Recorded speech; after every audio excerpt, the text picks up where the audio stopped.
ನಿರೀಕ್ಷೆ ಮಾಡ್ತಿರುವ ಗಳಿಗೆ ಇದು ಸ್ಮಾರ್ಟ್ ಇಂಡಿಯಾ ಹ್ಯಾಕಥಾನ್ ಲಕ್ಷ ವಿದ್ಯಾರ್ಥಿಗಳಿಗೆ ನಮೋ ತುಂಬುತ್ತಾ ಇದ್ದಾರೆ ಪವರ್. ಹೊಸ ಶಿಕ್ಷಣ ನೀತಿ ಮೋದಿ ಮನದಾಳ. ಈ ಹೊತ್ತಿನ ಸ್ಪೆಷಲ್ ಮೋದಿ ಸಂವಾದ, big coverage.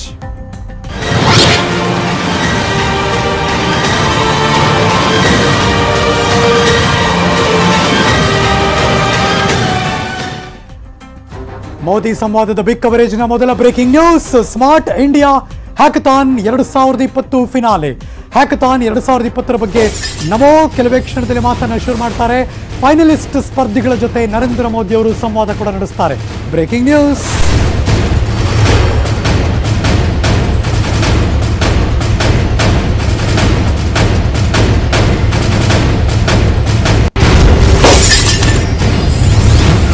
Big breaking news. ಸ್ಪರ್ಧಿಗಳ ಜೊತೆ ಮಾತಾಡ್ತಾರೆ, ಸಂವಾದ ಮಾಡ್ತಾರೆ. ಮತ್ತಷ್ಟು ಉತ್ಸಾಹವನ್ನು ಕೂಡ ನರೇಂದ್ರ ಮೋದಿ ಅವರು ಎಲ್ಲ ಸ್ಪರ್ಧಿಗಳಿಗೂ ಕೂಡ ತುಂಬುವರಿದ್ದಾರೆ ಇವತ್ತು. ಹೇಗೆ? ಸಿಂಪಲ್, ವಿಡಿಯೋ ಕಾನ್ಫರೆನ್ಸ್ ಮೂಲಕ ನರೇಂದ್ರ ಮೋದಿ ಅವರು ಮಾತಾಡ್ತಾರೆ. ಯುವ ಸಮುದಾಯಕ್ಕೆ ಉತ್ತಮ ವೇದಿಕೆಯನ್ನು ಕಲ್ಪಿಸಿಕೊಡುವಂತಹ ನಿಟ್ಟಿನಲ್ಲಿ ರಾಷ್ಟ್ರೀಯ ಮಟ್ಟದಲ್ಲಿ ವಿದ್ಯಾರ್ಥಿಗಳು ಕೂಡ ಭಾಗವಹಿಸ್ತಾ ಇದ್ದಾರೆ. ಯುವ ಸಮೂಹಕ್ಕೆ ಬಾಹ್ಯ ಚಿಂತನೆಗೆ ಈ ಮೂಲಕ ಉತ್ತೇಜನವನ್ನು ಕೊಡಲಾಗ್ತಾ ಇದೆ. ದೈನಂದಿನ ಜೀವನದಲ್ಲಿ ಅವರು ಎದುರಿಸ್ತಾ ಇರುವಂತಹ ಸಮಸ್ಯೆಗಳ ಬಗ್ಗೆ ಅವಲೋಕನ ಮತ್ತು ಅದಕ್ಕೆ ಪರಿಹಾರ ಕೊಡುವಂಥ ಕೆಲಸ ಕಂಡು ಹಿಡಿಯೋದಕ್ಕೆ ವಿದ್ಯಾರ್ಥಿಗಳಿಗೆ ಅವಕಾಶವನ್ನು ಕಲ್ಪಿಸಿಕೊಡುವಂಥ ನಿಟ್ಟಿನಲ್ಲಿ ಸ್ಮಾರ್ಟ್ ಇಂಡಿಯಾ ಹ್ಯಾಕಥಾನ್ ರಾಷ್ಟ್ರವ್ಯಾಪಿ ಉಪಕ್ರಮ ಇದು. ಸೊ ಹಾಗಾಗಿ ಅವರೆಲ್ಲರೂ ಕೂಡ ಉದ್ದೇಶಿಸಿ ನರೇಂದ್ರ ಮೋದಿ ಅವರು ಕೆಲವೇ ಕ್ಷಣದಲ್ಲಿ ಭಾಷಣ ಮಾಡ್ತಾರೆ. ಕಾರ್ಯಕ್ರಮ ಈಗ ಶುರುವಾಗುತ್ತೆ. ಶುರುವಾದ ತಕ್ಷಣ ನರೇಂದ್ರ ಮೋದಿ ಅವರು ಮಾತಾಡ್ತಾರೆ ಅಂತ ಹೇಳಲಾರವು, ಬಿಕಾಸ್ ಒಂದು ಸ್ವಲ್ಪ ಟೈಮ್ ತಗೋಬೋದು. ಅದಾದ ನಂತರದಲ್ಲಿ ನರೇಂದ್ರ ಮೋದಿ ಅವರ ಮಾತಂತೂ ಇದ್ದೇ ಇದೆ. ಆ ಎಲ್ಲ ಸ್ಪರ್ಧಿಗಳ ಜೊತೆ ಪ್ರಧಾನಿ ನರೇಂದ್ರ ಮೋದಿ ಅವರು ಕೂಡ ಸಂವಾದ ನಡೆಸ್ತಾರೆ ವಿಡಿಯೋ ಕಾನ್ಫರೆನ್ಸ್ ಮೂಲಕ.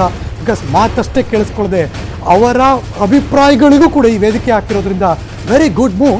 ಬಿಕಾಸ್ ಅವರೆಲ್ಲ ಹ್ಯಾಕಥಾನ್ 2020 ಬಗ್ಗೆ ಇವರು ಮಾತಾಡ್ತಾರೆ ನಿಜ. ತದನಂತರದಲ್ಲಿ ಯುವ ಸಮುದಾಯಕ್ಕೆ ಉತ್ತೇಜನ ನೀಡುವಂಥ ವೇದಿಕೆ ಇದಾಗಿರೋದ್ರಿಂದ ರಾಷ್ಟ್ರೀಯ ಮಟ್ಟದಲ್ಲಿ ವಿದ್ಯಾರ್ಥಿಗಳು ಕೂಡ ಭಾಗವಹಿಸ್ತಾರೆ.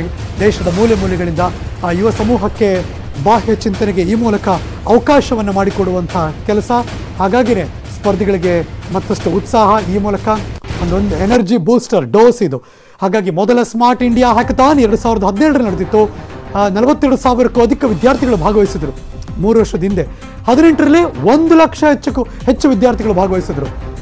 ಸೊ ಹಾಗಾಗಿ ಪ್ರತಿ ವರ್ಷದಿಂದ ವರ್ಷಕ್ಕೆ ಈ ಸ್ಮಾರ್ಟ್ ಇಂಡಿಯಾ ಹ್ಯಾಕಥಾನ್ನಲ್ಲಿ ದೊಡ್ಡ ಮಟ್ಟದ ಬೆಳವಣಿಗೆ ಕಂಡುಕೊಂಡಿದೆ. ಫಿನಾಲೆ 2020 ಕೆಲವೇ ಕ್ಷಣದಲ್ಲಿ ಹ್ಯಾಕಥಾನ್ 2020 ಬಗ್ಗೆ ನರೇಂದ್ರ ಮೋದಿ ಅವರು ಮಾತಾಡ್ತಾರೆ. ಫೈನಲಿಸ್ಟ್ ಸ್ಪರ್ಧಿಗಳ ಜೊತೆ ಅವರು ಸಂವಾದವನ್ನು ಕೂಡ ನಡೆಸ್ತಾರೆ. ನಮಗೆ ಭಾಳ ಇಷ್ಟ ಆಗಿರೋದೇ ಈ ಮಾತು. ಬಿಕಾಸ್ ಅವ್ರು ಭಾಷಣ ಮಾತ್ರ ಮಾಡಲ್ಲ, ಜೊತೆಗೆ ಅವರೆಲ್ಲರ ಜೊತೆ ಇಂಟ್ರಾಕ್ಟಿವ್ ಸೆಷನ್ ಮಾಡ್ತಾರೆ. ಅಂದರೆ ಏನೋ ಇರ್ಬೋದು ಮಕ್ಕಳಿಗೆ ಕೇಳೋದು, ಅದಕ್ಕೆ ನರೇಂದ್ರ ಮೋದಿ ಅವರು ಆನ್ಸರ್ ಕೊಡ್ತಾರೆ. ಸೊ ಹಾಗಾಗಿ ಈ smart India hackathon 2020 finale Narendra Modi ಅವರ ಮಾತು ಆ ಎಲ್ಲ ಫೈನಲಿಸ್ಟ್ ಸ್ಪರ್ಧಿಗಳ ಜೊತೆ 2017 40,000ಕ್ಕೂ ಹೆಚ್ಚು ವಿದ್ಯಾರ್ಥಿಗಳು. ತದನಂತರ 2018 1 ಲಕ್ಷಕ್ಕೂ ಅಧಿಕ ವಿದ್ಯಾರ್ಥಿಗಳು ಭಾಗವಹಿಸ್ತಾರೆ. ರಾಷ್ಟ್ರೀಯ ಮಟ್ಟದಲ್ಲಿ ನಡೆಯುವಂಥ ಕಾರ್ಯಕ್ರಮ. ಹಾಗಾಗಿ ವಿದ್ಯಾರ್ಥಿಗಳು ಕೂಡ ಭಾಗವಹಿಸಿದ್ದಾರೆ. ಯುವ ಸಮೂಹಕ್ಕೆ ಎಲ್ಲದರ ಬಗ್ಗೆ ಚಿಂತನೆಗೆ ಉತ್ತೇಜನ ಕೊಡುವಂಥ ಕಾರ್ಯಕ್ರಮ ಇದು. ಆ ಕಾರ್ಯಕ್ರಮದ ಫಿನಾಲೆ ಸ್ಮಾರ್ಟ್ ಇಂಡಿಯಾ ಹ್ಯಾಕಥಾನ್ 2020. ಈ ಫಿನಾಲೆಯ ಕಾರ್ಯಕ್ರಮ ಆ ಎಲ್ಲ ಫೈನಲಿಸ್ಟ್ ಯಾರಿದ್ದಾರೆ, ಸ್ಪರ್ಧಿಗಳು ಯಾರಿದ್ದಾರೆ, ಅವರೆಲ್ಲರ ಜೊತೆ ನರೇಂದ್ರ ಮೋದಿಯವರ ಮಾತು. ಗುಡ್, ಉಪಯುಕ್ತವಾದಂತಹ ಕಾರ್ಯಕ್ರಮ. ಬಿಕಾಸ್ ನರೇಂದ್ರ ಮೋದಿ ಅವರು ಯಾವುದೇ ಸಂದರ್ಭದಲ್ಲಿ ಭಾಷಣ ಮಾಡಬೇಕಾದ್ರೂ ಕೂಡ ಯುವ ಸಮುದಾಯವನ್ನು ಅಡ್ರೆಸ್ ಮಾಡ್ತಾರೆ. ಮುಂದಿನ ದಿನದಲ್ಲಿ ನಿಮ್ಮ ಹತ್ರ ಶಕ್ತಿ ಇದೆ, ದೇಶವನ್ನು ಇನ್ನೂ ದೊಡ್ಡ ಮಟ್ಟಕ್ಕೆ ಮುನ್ನಡೆಸೋಕ್ಕೆ ಸಾಧ್ಯ ಯುವ ಸಮುದಾಯಕ್ಕೆ ಅಂತ ಅವ್ರು ಮಾತಾಡ್ತಿರ್ತಾರೆ. ಪ್ಲಸ್ ಅವರು 130 ಕೋಟಿ ಭಾರತೀಯರು ಅಂದಾಗ ಅದರಲ್ಲಿ ದೊಡ್ಡ ಮಾತು, ಉತ್ತೇಜನ ನೇರ ಆ ಎಲ್ಲ ಯುವ ಸಮುದಾಯಕ್ಕೆ ಇರುತ್ತೆ ಯಾವಾಗಲೂ ಕೂಡ. ಹಾಗಾಗಿನೇ ಈ ಹ್ಯಾಕಥಾನ್ 2017, ಅದಾದಮೇಲೆ 18, ಈಗ 2020ಯಲ್ಲಿ ಅದರ ಫಿನಾಲೆಗೆ ಬಂದಿದ್ದೀವಿ. ಸೊ ಹಾಗಾಗಿ ಆ ಎಲ್ಲ ಫೈನಲಿಸ್ಟ್ ಸ್ಪರ್ಧಿಗಳ ಜೊತೆ ನರೇಂದ್ರ ಮೋದಿ ಅವರ ಮಾತು ಕೆಲವೇ ಕ್ಷಣದಲ್ಲಿ ಶುರುವಾಗುತ್ತೆ. ಅವರೆಷ್ಟೇ ಕಾನ್ಫಿಡೆನ್ಸ್ ಆಗಿದ್ದರೂ ನಮ್ಮ ದೇಶದ ಪ್ರಧಾನಮಂತ್ರಿ ನರೇಂದ್ರ ಮೋದಿ ನಮ್ಮ ಜೊತೆ ಅಂದರೆ ಸಂವಾದ ಮಾಡ್ತಾರೆ, ಇಂಟ್ರಾಕ್ಟಿವ್ ಸೆಷನ್ ನಡೆಸ್ತಾರೆ ಅಂದಾಗ ಅವ್ರಲ್ಲಿರುವಂಥ ಎನರ್ಜಿ ಇನ್ನೂ ಬೂಸ್ಟಪ್ ಆಗುತ್ತೆ. ಅಥವಾ ಅವ್ರು ಏನಾದ್ರು ಕೇಳಬೇಕು ಅಂತ ಏನಾದರೂ ಇದ್ದರೆ ನೇರವಾಗಿ ಪ್ರಧಾನಮಂತ್ರಿಗಳ ಜೊತೆ ಮಾತಾಡೋಕ್ಕೆ ಅವಕಾಶ ಕಲ್ಪಿಸ್ಕೊಟ್ಟಿದ್ದಾರೆ. ಅದಕ್ಕೆ ನರೇಂದ್ರ ಮೋದಿ ಅವರು ಕೂಡ ಉತ್ತರ ಕೊಡ್ತಾರೆ. ಇದೊಂದು ರೀತಿ ಗುಡ್, ಒಳ್ಳೆಯ ಸಂವಾದದ ಕಾರ್ಯಕ್ರಮ. ಹೊಸ ಶಿಕ್ಷಣ ನೀತಿಯ ಬಗ್ಗೆ ಕೂಡ ಮಾತಾಡುವಂಥ ಎಲ್ಲ ಸಾಧ್ಯತೆಗಳಿದ್ದೇ ಇದೆ. 5ನೇ ತರಗತಿಯವರೆಗೆ ಮಾತೃಭಾಷೆಯಲ್ಲಿ ಕಲಿಕೆ, ಪ್ರೌಢ ಶಿಕ್ಷಣದವರೆಗೆ ಉಚಿತ ಮತ್ತು ಕಡ್ಡಾಯ ಶಿಕ್ಷಣದ ಏನು 34 ವರ್ಷ ಆದಮೇಲೆ ಹೊಸ ಶಿಕ್ಷಣ ಪರಿಷ್ಕರಣೆ ಆಯಿತು. ಅದ್ರ ಬಗ್ಗೆ ಕೂಡ ನರೇಂದ್ರ ಮೋದಿಯವರು ಇವತ್ತು ಅವರ ಮಾತಿನಲ್ಲಿ ಮಾತನಾಡುವ ಎಲ್ಲ ಸಾಧ್ಯತೆ ದಟ್ಟವಾಗಿದೆ. ಯಾಕೆಂದರೆ ಇವತ್ತು ಮಾತಾಡ್ತಿರೋದೇ ಆ ಎಲ್ಲ ಸ್ಟೂಡೆಂಟ್ಸ್ಗಳ ಜೊತೆ ಅಂದಾಗ ಲೆಟ್ಸ್ ಗೋ. ಐ ಥಿಂಕ್ ಶುರುವಾಗ್ತಿರ್ಬೋದು, ನೋಡೋಣ, ಇನ್ನೂ ಇಲ್ಲ, ವೆಯ್ಟ್ ಮಾಡೋಣ ಇನ್ನು ಸ್ವಲ್ಪ ಹೊತ್ತು. ಅಫ್ಕೋರ್ಸ್ ಎಲ್ಲೇ ನರೇಂದ್ರ ಮೋದಿಯವರು ಮಾತಾಡ್ತಾರೆ ಅಂದಾಗ ಒಂದಷ್ಟು ಕುತೂಹಲ ಇದ್ದೇ ಇರುತ್ತೆ, ಈ ಥರದ ವಿಷಯಗಳನ್ನು ಕವರ್ ಮಾಡ್ತಾರೆ ಅವರು ಅಂತ. ಇವತ್ತು ವಿದ್ಯಾರ್ಥಿಗಳ ಜೊತೆ ಸಂವಾದ ಇರುವುದರಿಂದ ಹೊಸ ಶಿಕ್ಷಣ ನೀತಿಯ ಬಗ್ಗೆ ಎಲ್ಲ ಮಕ್ಕಳಿಗೆ ಮತ್ತು ಪೇರೆಂಟ್ಸ್ಗೆ ಮತ್ತು ಎಲ್ಲರಿಗೂ ಕೂಡ ಒಂದಷ್ಟು ಮಾಹಿತಿಗಳನ್ನು ನರೇಂದ್ರ ಮೋದಿಯವರು ಕೊಡುವಂಥ ಎಲ್ಲ ದಟ್ಟವಾಗಿದೆ ಚಾನ್ಸಸ್ ಕೂಡ.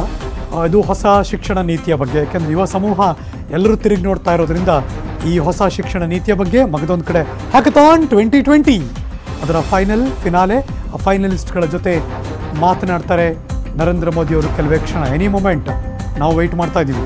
ಅವರು ನಮಸ್ಕಾರ ಅಂದ ತಕ್ಷಣ ಅವ್ರ ಮಾತೇ ಕೇಳಿಸ್ಕೊಳಕ್ಕೆ ಕಾಯ್ತಾ ಇದ್ದೀವಿ.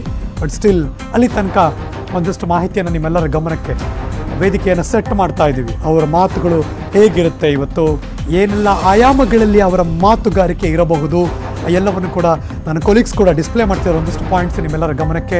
ಹೊಸ ಶಿಕ್ಷಣ ನೀತಿಯಲ್ಲಿ ಏನೇನಕ್ಕೆ ಅವಕಾಶ ಮಾಡಿಕೊಟ್ಟಿದ್ದಾರೆ, ಪ್ರಾಥಮಿಕದಿಂದ ಹಿಡಿದು ಕಾಲೇಜು ಮಟ್ಟದ ತನಕ ಏನೇನು 34 ವರ್ಷದ ನಂತರ ಪರಿಷ್ಕರಣೆ ಆಗಿದೆಯಲ್ಲ ಹೊಸ ಶಿಕ್ಷಣ ನೀತಿ, ಮುಂದಿನ ದಿನಗಳಲ್ಲಿ ಅದೇ ಕೆಲಸ ಮಾಡುತ್ತೆ, ಅದು ಉತ್ತಮ ಪ್ರಜೆಗಳನ್ನಾಗಿ ಮುಂದಿನ ದಿನಗಳಲ್ಲಿ ಹೇಗೆ ರೂಪುಗೊಳ್ಳೋಕ್ಕೆ ಸಾಧ್ಯತೆಗಳಿವೆ ಅವೆಲ್ಲವನ್ನು ಕೂಡ ನರೇಂದ್ರ ಮೋದಿಯವರು ಮಾತನಾಡ್ತಾರೆ.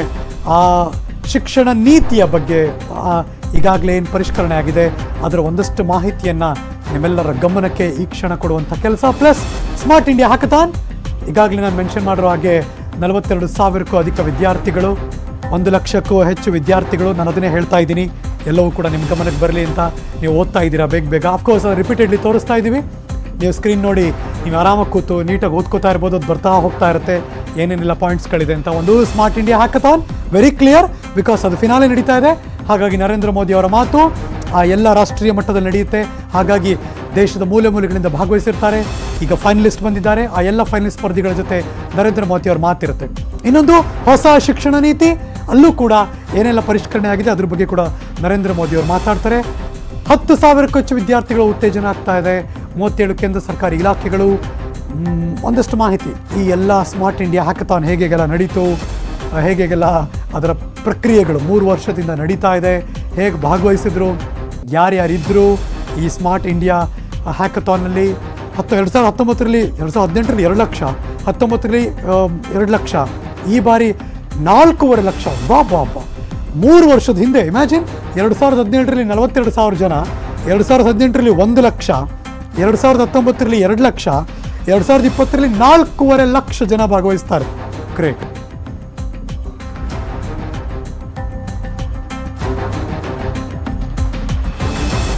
ಮೋದಿಯವರ ಮಾತಿಗೆ, ಸಂವಾದಕ್ಕೆ ಎಲ್ಲರೂ ಕೂಡ ತೆರೆದ ಕಣ್ಣಿನಿಂದ ನೋಡ್ತಾ ಇದ್ದಾರೆ. ಅದನ್ನು ತಿಳಿಸೋಕೆ ಮುಂಚೆ ಒಂದು ಚಿಕ್ಕ ಬ್ರೇಕ್ ಕಾಯ್ತಾ ಇದೆ.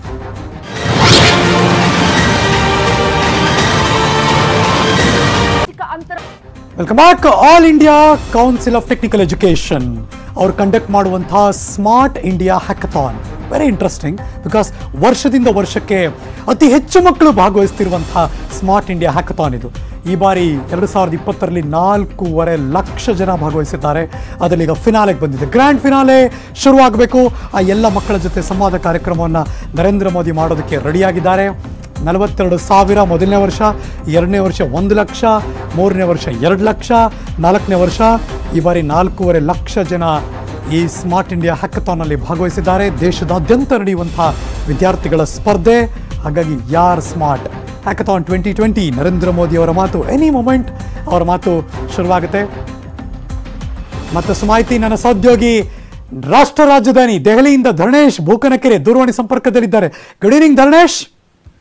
Good evening Harish. ಏನ್ ನಿರೀಕ್ಷೆಗಳಿದೆ ಇವತ್ತು ಅವರ ಮಾತಲ್ಲಿ ವಿದ್ಯಾರ್ಥಿಗಳಿಗೆ ಮತ್ತು ಶಿಕ್ಷಣಕ್ಕೆ ಸಂಬಂಧಪಟ್ಟ ಹಾಗೆ? ಈಗ ಮೊನ್ನೆ ಅಷ್ಟೇ ಕೇಂದ್ರ ಸಚಿವ ಸಂಪುಟ ಸಭೆ ಹೊಸ ರಾಷ್ಟ್ರೀಯ ಶಿಕ್ಷಣ ನೀತಿಗೆ ಒಪ್ಪಿಗೆಯನ್ನ ಸೂಚಿಸಿದೆ. ಈ ಸಂಬಂಧಪಟ್ಟಂತೆ ಇವತ್ತು ಪ್ರಧಾನಿ ನರೇಂದ್ರ ಮೋದಿ ದೇಶವನ್ನು ಉದ್ದೇಶಿಸಿ ಮಾತನಾಡ್ತಾರೆ. ಮುಖ್ಯವಾಗಿ ಶಿಕ್ಷಣ ನೀತಿಗೆ ಸಂಬಂಧಪಟ್ಟಂತೆ ಮಾತನಾಡ್ತಾರೆ ಅನ್ನುವಂತಹ ಮಾಹಿತಿಯನ್ನ ಕೇಂದ್ರ ಸರ್ಕಾರ ಅಧಿಕೃತವಾಗಿ ನೀಡಿದೆ PAB ಮುಖಾಂತರ.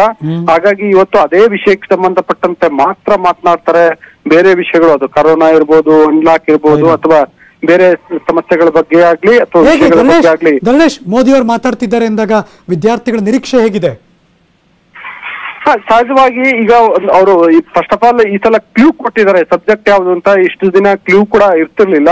ಈಗ ಇಂಥದೇ ವಿಷಯದ ಮೇಲೆ ಶಿಕ್ಷಣದ ನೀತಿ ಬಗ್ಗೆ ಅವರು ಮಾತನಾಡ್ತಾರೆ ಎಂದಿರೋದ್ರಿಂದ ಶಿಕ್ಷಣ ಕ್ಷೇತ್ರಕ್ಕೆ ಸಂಬಂಧಪಟ್ಟಿದಂತ ತಜ್ಞರು, ಉಪನ್ಯಾಸಕ ವರ್ಗದವರು ಜೊತೆಗೆ ವಿದ್ಯಾರ್ಥಿಗಳು ಎಲ್ಲರಲ್ಲೂ ಒಂದು ಕುತೂಹಲ ಇದ್ದೇ ಇದೆ. ಜೊತೆಗೆ ಸಾರ್ವಜನಿಕರಲ್ಲೂ ಕೂಡ ಆ ರೀತಿಯ ಕುತೂಹಲ ಇದೆ. ಏನ್ ಮಾತನಾಡ್ಬೋದು? ಈಗಾಗ್ಲೇ ಅಫ್ಕೋರ್ಸ್ ಶಿಕ್ಷಣ ನೀತಿ ಈಗಾಗಲೇ ಪ್ರಕಟ ಆಗೋಗಿದೆ. ಏನಿದೆ ಏನಿರಲ್ಲ ಅನ್ನುವಂಥದ್ದೆಲ್ಲ ಗೊತ್ತಿದೆ. ಇದನ್ನೆಲ್ಲವಕ್ಕ ಹೊರತಾಗಿ ಪ್ರಧಾನಿ ನರೇಂದ್ರ ಮೋದಿ ಏನ್ ಮಾತನಾಡಬಹುದು ಎನ್ನುವಂತಹ ಕುತೂಹಲ. ಈಗ ಯಾರ್ಯಾರು ಸೆಲೆಕ್ಟ್ ಆಗಿದ್ದಾರೆ ಅವರೆಲ್ಲರೂ ಕೂಡ ದೇಶದ ಹಲವಾರು ಭಾಗದಲ್ಲಿ ವಿಡಿಯೋ ಕಾನ್ಫರೆನ್ಸ್ಗೆ ರೆಡಿ ಆಗಿದ್ದಾರಾ? ಆ ತರದ ವಿಡಿಯೋ ಕಾನ್ಫರೆನ್ಸ್ ಮುಖಾಂತರ ಇವತ್ತು ಅವ್ರು ಮಾತನಾಡ್ತಾರೆ. ಅದಕ್ಕೆಲ್ಲ ರೀತಿಯ ಸಿದ್ಧತೆಗಳು ಆಗಿದ್ದಾವೆ. ಮತ್ತೆ ಮೊದಲಿಗೆ ಇದು ಆಕ್ಚುಲಿ 4:15 ಅವ್ರು ಮಾತನಾಡ್ತಾರೆ ಅನ್ನುವಂತ ಮಾಹಿತಿಗಳು ಲಭ್ಯ ಆಗಿದ್ದಾವೆ. ಈಗ ಅದು ಸಮಯ ಬದಲಾವಣೆ ಆಗಿದೆ. 5 ಗಂಟೆ ಸುಮಾರಿಗೆ ಅವರು ಮಾತನಾಡ್ತಾರೆ ಅಂತ ಕೇಳಿ ಬರ್ತಿದೆ. ಹಾಗಾಗಿ ಒಂದ್ ರೀತಿಯಲ್ಲಿ ಬದಲಾದ ಸಮಯವೂ ಕೂಡ ಕುತೂಹಲವನ್ನ ಹೆಚ್ಚಿದೆ. ಇಷ್ಟೊತ್ತಿಗಾಗ್ಲೇ ಮಾತಾಡ್ಬಿಡ್ಬೇಕಿತ್ತು, ಮಾತು ಶುರು ಆಗ್ಬೇಕಾಗಿತ್ತು, ಆದ್ರೆ ಈಗ ಆಗಿಲ್ಲ. ಈಗ ಸಮಯ ಬದಲಾಗಿದೆ, ಮತ್ತೆ ಕುತೂಹಲ ಕೂಡ ಹೆಚ್ಚಾಗಿದೆ. ಹರೀಶ್, ಓಕೆ, ಯಾವ ಭಾಗದ ವಿದ್ಯಾರ್ಥಿಗಳು ಎಲ್ಲೆಲ್ಲಿದ್ದಾರೆ ಅವರಲ್ಲೂ ಕೂಡ ಈಗಾಗಲೇ ಕ್ವಶನ್ಸ್ಗಳು ರೈಸ್ ಆಗಿರುತ್ತೆ. ಒಂದು ಹ್ಯಾಕಥಾನ್ ಏನು ನಡೆಯುತ್ತೆ ಅದ್ರ ಬಗ್ಗೆ ಫೈನಲಿಸ್ಟ್ಗಳಿಗೆ ಒಂದು ರೀತಿ ನರೇಂದ್ರ ಮೋದಿ ಅವ್ರ ಜೊತೆ ಇಂಟ್ರಾಕ್ಷನ್ ಮಾಡಿದ್ಮೇಲೆ ಒಂದೊಳ್ಳೆ ಬೂಸ್ಟಪ್ ಸಿಕ್ಕೋ ಚಾನ್ಸ್ ತುಂಬಾ ದೊಡ್ಡ ಮಟ್ಟದಲ್ಲಿ ಇದ್ದೇ ಇರುತ್ತಲ್ಲ? ಅಂದ್ರೆ ಒಂದು ಅಫ್ಕೋರ್ಸ್ ಪ್ರಧಾನಮಂತ್ರಿ ಅವರು ಭಾಗವಹಿಸುವಂತಹ ಕಾರ್ಯಕ್ರಮದಲ್ಲಿ, ಅದು ವಿಡಿಯೋ ಕಾನ್ಫರೆನ್ಸ್ ಇರಲಿ ಅಥವಾ ನೇರವಾಗಿ ನಡೆಯುವಂತಹ ಯಾವುದೇ ಸಭೆ ಸಮಾರಂಭ, ವಿಚಾರ ಸಂಕಿರಣ, ಚರ್ಚೆಗಳು ಏನೇ ಇರಲಿ, ಅದ್ರಲ್ಲಿ ಪಾಲ್ಗೊಳ್ಳುವಂತದ್ದೇ ಬಹಳ ಒಂದು ರೋಮಾಂಚಕವಾದಂತಹ ಅನುಭವ ಆಗಿರುತ್ತೆ. ಅದರಲ್ಲೂ ವಿದ್ಯಾರ್ಥಿಗಳಿಗಂತೂ ಅದು ಇನ್ನೂ ಕೂಡ ಒಂದು ಚಿಕಿತಗೊಳಿಸುವಂತಹ ಅನುಭವ ಆಗಿರುತ್ತದೆ. ಆ ರೀತಿ ಆಗಿದೆ. ಜೊತೆಗೆ ಅವ್ರಿಗೆ ಕುತೂಹಲ ಇದೆ, ಈಗ ಏನ್ ಮಾತನಾಡ್ತಾರೆ ಶಿಕ್ಷಣ ನೀತಿಗೆ ಸಂಬಂಧಪಟ್ಟಂತೆ. ಯಾಕಂದ್ರೆ ಶಿಕ್ಷಣ ಇದು ಒಂದ್ ರೀತಿಯಲ್ಲಿ ಒಂದು master key for our all problems ಅಂತ ಹೇಳ್ತಿದ್ರು ಅಂಬೇಡ್ಕರ್. ಸೊ ಹಾಗಾಗಿ ಆ ತರದ ಶಿಕ್ಷಣದ ಬಗ್ಗೆ ಏನ್ ಮಾತನಾಡ್ತಾರೆ, ಅದರಲ್ಲೂ ಹೊಸ ಶಿಕ್ಷಣ ನೀತಿ ಬಂದಿದೆ, ಇದು ಯಾವ ರೀತಿ ಜಾರಿ ಆಗತ್ತೆ, ಎಷ್ಟು ಪರಿಣಾಮಕಾರಿಯಾಗಿರುತ್ತೆ ಅನ್ನುವಂಥದ್ದೆಲ್ಲವನ್ನ ಮಾತನಾಡಬಹುದು.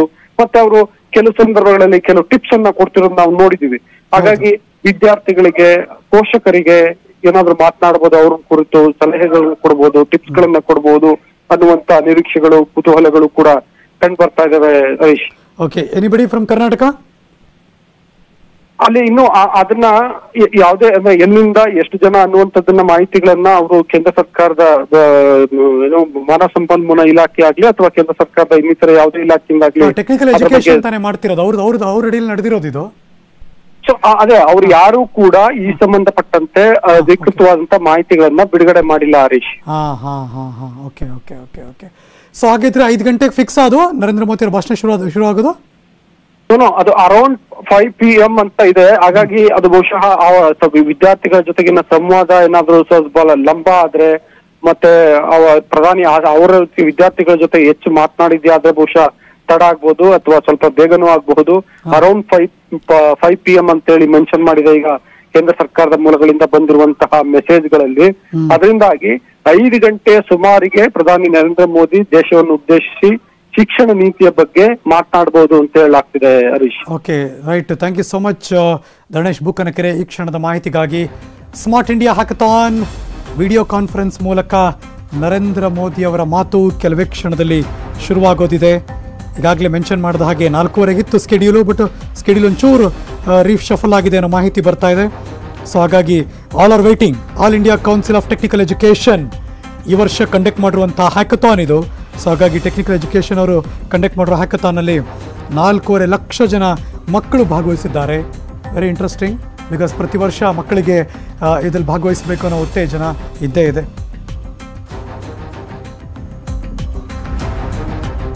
ಓಕೆ, ಈ ಕಮಿಟಿಯ ಸದಸ್ಯರೊಬ್ಬರಾದಂತಹ ಟಿವಿ ಕಟ್ಟಿಮನಿಯವರು ನಮ್ಮ ಜೊತೆ ದೂರವಾಣಿ ಸಂಪರ್ಕದಲ್ಲಿದ್ದಾರೆ ಅಂತ ಗೊತ್ತಾಗಿದೆ. ಕಟ್ಟಿಮನಿ ಸರ್, ನಮಸ್ಕಾರ. ನಮಸ್ಕಾರ. How are you sir? Fine, thank you sir. All India smart India hackathon ಅಂದ ತಕ್ಷಣ ಸರ್ವೇ ಸಾಮಾನ್ಯ ಜನರಿಗೆ ಗೊತ್ತಿರೋರ್ಗೆ ಓಕೆ, ಬೇರೆಯವ್ರಿಗೆಲ್ಲ ಅಷ್ಟೊಂದು ಗೊತ್ತಿರಲ್ಲ. ಹೇಗೆ ನಡೆಯುತ್ತಿದ್ದು, ಯಾವ ಥರ ಟೆಕ್ನಿಕಲ್ ಆಗಿ ನಡೆಯುತ್ತೆ, ಟೆಕ್ನಿಕಲ್ ಎಜುಕೇಷನ್ ಕಂಡಕ್ಟ್ ಮಾಡ್ತಿರೋದ್ರಿಂದ ಹೇಗಿತ್ತು ಸರ್ ಈ ವರ್ಷ ಇದು? ಹಲೋ ಸರ್, ಇನ್ನೊಂದು ಕ್ವಶನ್ ಕೇಳಿ ಸರ್. ಸ್ಮಾರ್ಟ್ ಇಂಡಿಯಾ ಹ್ಯಾಕಥಾನ್ ಈ ವರ್ಷ ಹೇಗಿತ್ತು ಸರ್? ಚೆನ್ನಾಗಿತ್ತು. ಯಾಕೆಂದ್ರೆ ವರ್ಷದಿಂದ ವರ್ಷಕ್ಕೆ ಲಕ್ಷಾನ್ಗಟ್ಲೆ ಜನ ಹೆಚ್ಚಾಗ್ತಿದ್ದಾರೆ ಮಕ್ಕಳು. ಹೌದು, ಮಕ್ಕಳಲ್ಲಿ ಕುತೂಹಲ ಆಸಕ್ತಿ ಹೆಚ್ಚಿಗೆ ಆಗ್ತಾ ಇದೆ. Okay. And active participation also very much improved. Okay okay. ಹಿಂದಿನ ಮಕ್ಕಳಿಗೂ ಈಗಿನ ಮಕ್ಕಳಿಗೂ ದೊಡ್ಡ ಫರ್ಕ್ ಅಂದ್ರೆ ಇವರಿಗಿರೋ ಎಕ್ಸ್ಪೋಜರ್ ಹಿಂದಿನ ಯಾವ ಪೀಳಿಗೆಯ ಮಕ್ಕಳಲ್ಲಿಯೂ ಇರಲಿಲ್ಲ.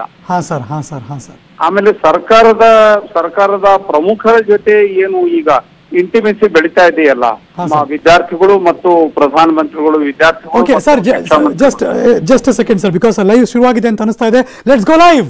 ನರೇಂದ್ರ ಮೋದಿ ಅವರ ಮಾತು, ವಿದ್ಯಾರ್ಥಿಗಳ ಜೊತೆ ಸಂವಾದ ಶುರುವಾಯಿತು.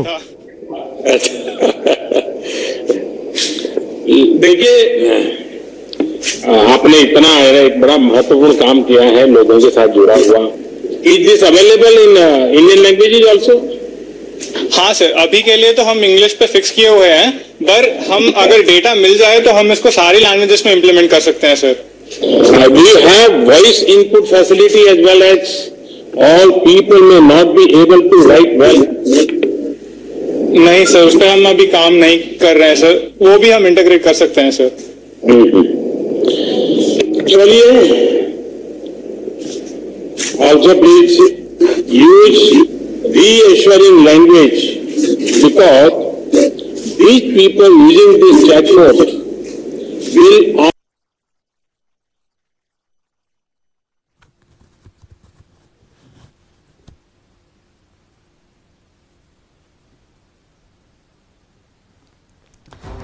ಓಕೆ, ನೀವು ನೋಡ್ತಿರುವಂತಹ ಲೈವ್ ವಿಜುವಲ್ಸ್ ಹ್ಯಾಕಥಾನ್ ಫೈನಲಿಸ್ಟ್ ವಿದ್ಯಾರ್ಥಿಗಳ ಜೊತೆ ನರೇಂದ್ರ ಮೋದಿ. आर्टिफिशियल इंटेलिजेंस का ನೋಡೋಣ ಮತ್ತೆ ಬರ್ತಾ बहुत बड़ा रोल हो सकता है. इससे जुड़े इनोवेशन को आप और आपकी टीम आगे बढ़ाएं. I wish you all the best. Thank you so much. Thanks. धन्यवाद सर. Thank you sir. हम अगले सेंटर एर्नाकुलम जाएंगे, वहां MGM college of engineering and technology center में. Good evening sir. हाँ, good evening. Thank you for this opportunity. Myself, Govind T. from the team Mystica, pursuing biomedical engineering at Saharya College of Engineering and Technology. The problem is connected with TEA.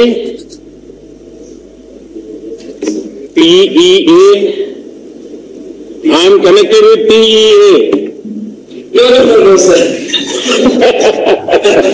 It took time.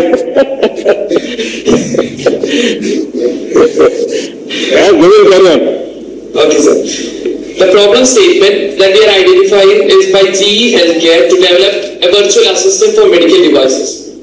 So, the virtual assistant that we are developing will help the technologist in such a way that the technologist can respond and make decisions in much quicker way during the golden hours during the situation.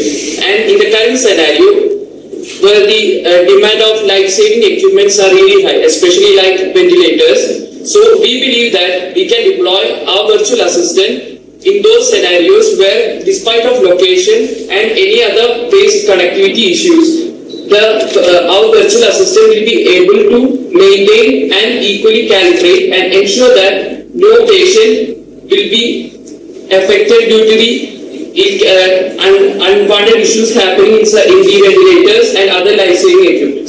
So here we are using the various aspects of machine learning and artificial intelligence so that our virtual assistants develop day by day by learning each skills. Govind, आपको और आपकी team को सबसे पहले तो मैं बधाई देता हूं. इस प्रकार के काम में आपने अपना मन लगाया. देखिए, हेल्थ केयर में तो डेटा ड्रिवन सॉल्यूशन से बहुत बड़ा परिवर्तन हो रहा है. भारत में डेटा आधारित इंटीग्रेटेड हेल्थ सिस्टम के विकास में और उसके कारण गरीब से गरीब तक, दूर दूर के गांवों तक एक एफोर्डेबल और वर्ल्ड क्लास हेल्थ सर्विस हम पहुंचा सकते हैं. और हमारे लिए यही एक सबसे बड़ा माध्यम है. आयुष्मान भारत के तरह मैं समझता हूं कि ये प्रयास भी बहुत सफल होगा। गांव के हेल्थ एंड वेलनेस सेंटर्स को बड़े अस्पतालों से जोड़ने की योजना पर आज भारत में काम चल रहा है। मुझे विश्वास है कि आप जैसे इनोवेटर्स, मैं समझता हूं कि आप जिस दिशा में काम कर रहे हैं, आप इसमें बहुत वैल्यू एडिशन कर सकते हैं। आप काम को गति देते हैं और मैं इसलिए गोविंद आपको और आपकी टीम को मैं बहुत बधाई देता हूं। और कौन बात करेगा? Good evening, sir. Good evening. I feel really honored for this opportunity. Myself, Rachel Mary Matthew, from Instrumentation Department of Federal Institute of Science and Technology. I'm representing the team Mega Minds. Sir, our product is a solution for cleaning reusable cloth bags, and it is also a health monitoring Reusable cloth bags. And it is also a health monitoring device for menstruating women. Sir, it is really helpful as it helps in reducing the plastic sanitary waste generated, and also it has a suitable instrumentation system that can reusable cloth bags. And it is also a health monitoring device for menstruating women. Sir, it is really helpful as it helps in reducing the plastic sanitary waste generated, and also it has a suitable instrumentation system that can detect heavy bleeding, which might in turn result in diseases like PCOD, fibroids and cancer. It is beneficial to each and every woman as it helps in early detection of these diseases, which if not detected early can cause serious health issues. So, and it is also really helpful for keeping a menstrual hygiene, proper menstrual hygiene. Since we are speaking of poor women, they also need to know further information. Is there a way you can empower them with information on what to do next?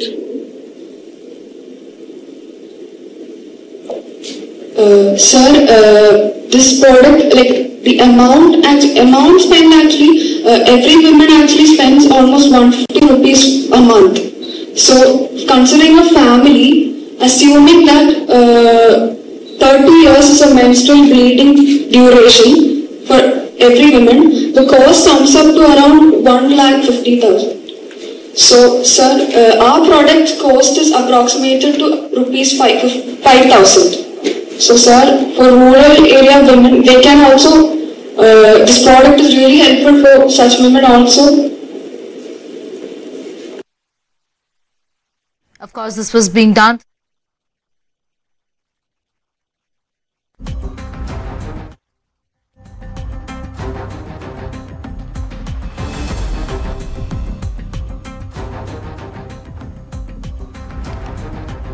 Smart India hackathon 2020ರ ಫಿನಾಲೆಯಲ್ಲಿ ಮಾತನಾಡ್ತಾ ಇದ್ದಾರೆ ಪ್ರಧಾನಿ ನರೇಂದ್ರ ಮೋದಿ ಅವರು. ವಿದ್ಯಾರ್ಥಿಗಳೊಂದಿಗೆ ಸಂವಾದವನ್ನ ಕೂಡ ಮಾಡ್ತಾ ಇದ್ದಾರೆ. ಹ್ಯಾಕಥಾನ್ 2020 ಬಗ್ಗೆ ಪ್ರಧಾನಿ ನರೇಂದ್ರ ಮೋದಿ ಅವರು ಮಾತನಾಡ್ತಾ ಇದ್ದು, ವಿದ್ಯಾರ್ಥಿಗಳು ಕೇಳ್ತಾ ಇರುವಂತಹ ಪ್ರಶ್ನೆಗಳಿಗೆ ಪ್ರಧಾನಿ ನರೇಂದ್ರ ಮೋದಿ ಅವರು ಉತ್ತರವನ್ನ ನೀಡ್ತಾ ಇದ್ದಾರೆ.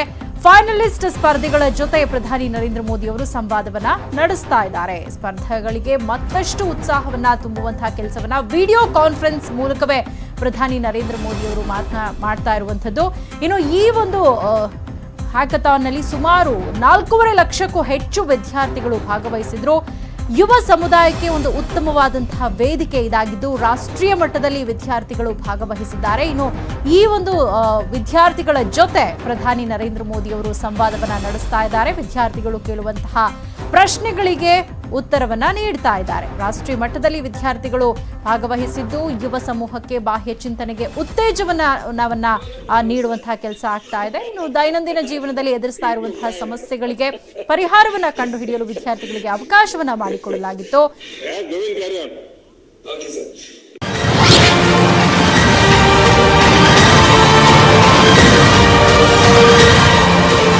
ನೀವು